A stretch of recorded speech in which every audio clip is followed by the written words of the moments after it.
Hindi mo gustong iwan siya, pero siya yung gumagawa ng paraan para i-let go mo na.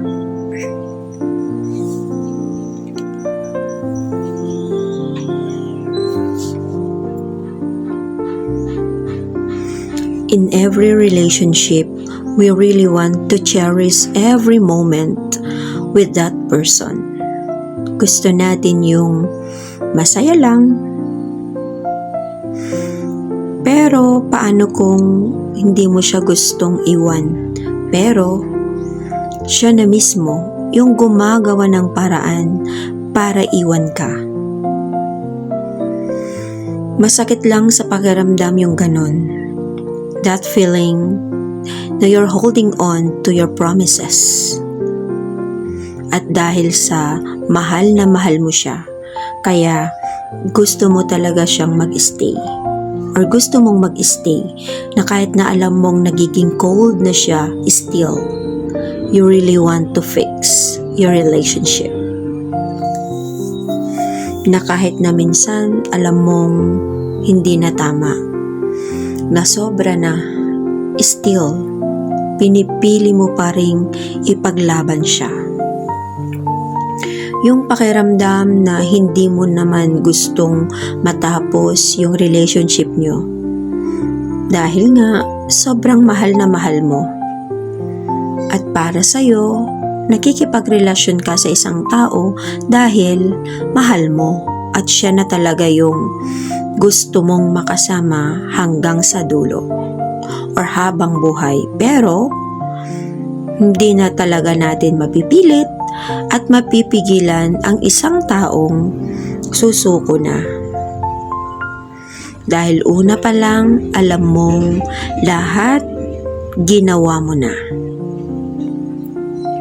Sadyang may mga rason lang talaga siya kaya nagawa niyang i-let go ka. Yung relasyong matagal mong iningatan, biglang nawala sa isang iglap lang. Mahirap lang tanggapin na noon, ikaw ang dahilan ng kanyang kasiyahan. Ngayon, iba na ang dahilan ng bawat ngiti at tawa niya.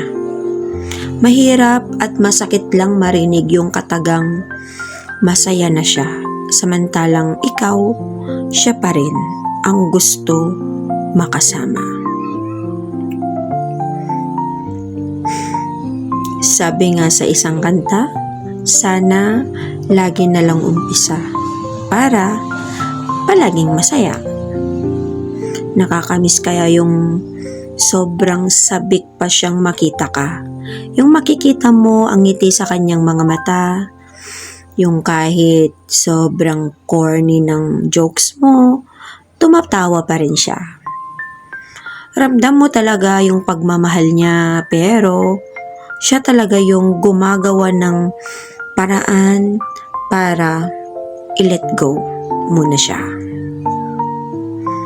Ilang beses mo nang sinubukang i-fix. Kinausap mo na siya lahat-lahat, pero iba na talaga. You know what's sad?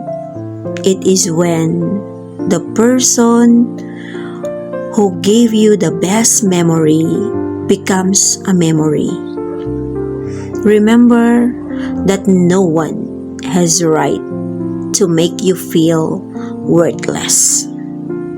If that love fails, well, it is not love at all. For true love bends, but it never breaks.